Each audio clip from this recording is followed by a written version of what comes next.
Hello! No, this is not a green screen. This is a mural. Today we are talking about Cinder by Merissa Meyer. So if you don't know what Cinder is about, it's basically a sci-fi Cinderella retelling. So you got the plot line of Cinderella in a sci-fi setting.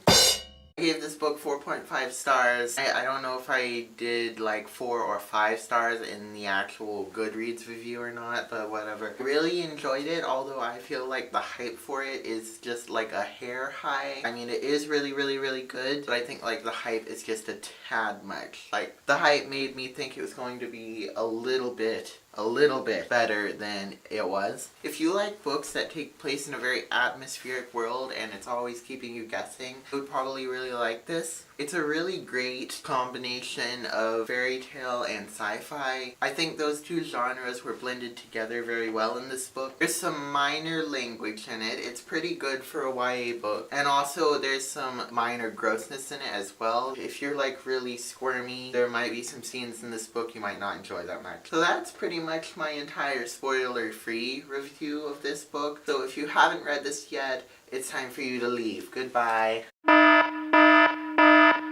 Like I said, it's a very atmospheric world. I could really picture it very nicely in my head. I think that's a really good thing to have in a book. I really loved how the pumpkin was incorporated. I don't know how you guys pictured Aiko, but I kind of pictured her as like Eve from WALL-E. You know, the show about the robot. I really liked how the pumpkin was incorporated. I really liked how she dropped a little hint in there saying it was orange, like a rotting pumpkin. It was really surprising to me when Peony got the disease. Like, it was really sudden and like right near the beginning, and you would think that it wouldn't have happened that fast. It was kind of sad too. I was like counting on her to be like one of the sidekicks in the story, but that's not what happened, obviously. I kept thinking they were gonna like find a way to like cure her, but that didn't happen. I don't know what I would do if I was in Cinder's situation when the stepmother decided to make her go and be a guinea pig at the testing place. The doctor in here that she met, I didn't expect that he was going to be lunar. Obviously there was something about him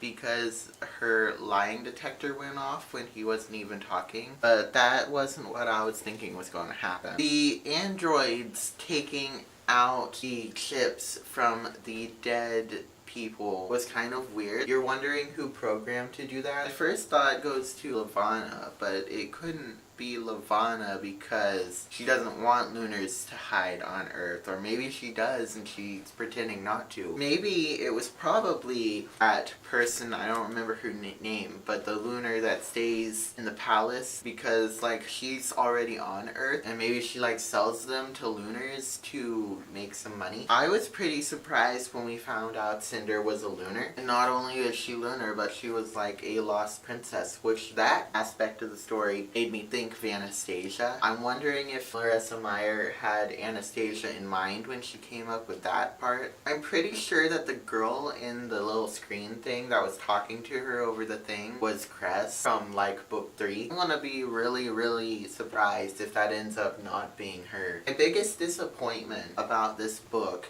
is the lack of a fairy godmother figure. I kept theorizing about when the fairy godmother was going to show up and who it was going to be and what it was gonna be like, and it kept not happening. She got in her old car and it didn't happen, and then she was driving to the palace and then she wrecked in a thing and then it still didn't happen, and then she was walking into the palace and it still didn't happen. She was in the ballroom and it still didn't happen, and she was surrounded by people. By then I had given up. It wasn't gonna happen.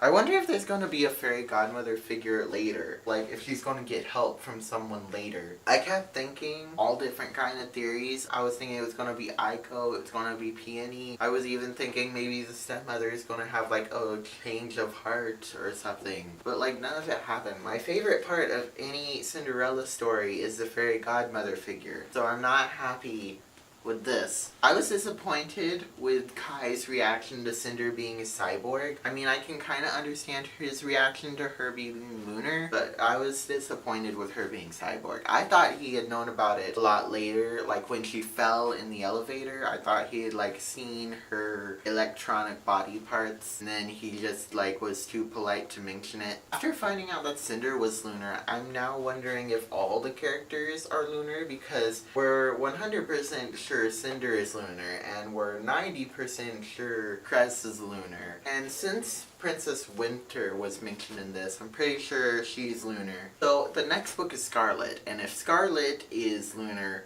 then they're all lunar, which I guess makes sense because it's called The Lunar Chronicles. So overall, I really enjoyed this book, and I can't wait to read the second book, which I can finally do since I did a book talk on Cinder. So that's all I have to say about Cinder. If you've read it and had any thoughts, you can comment in it below. There's also some links in the description you can look at, and you can like and subscribe to this channel if you want to.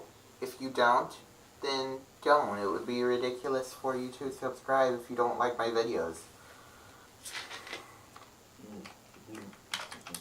That's all for today. Bye. Ah!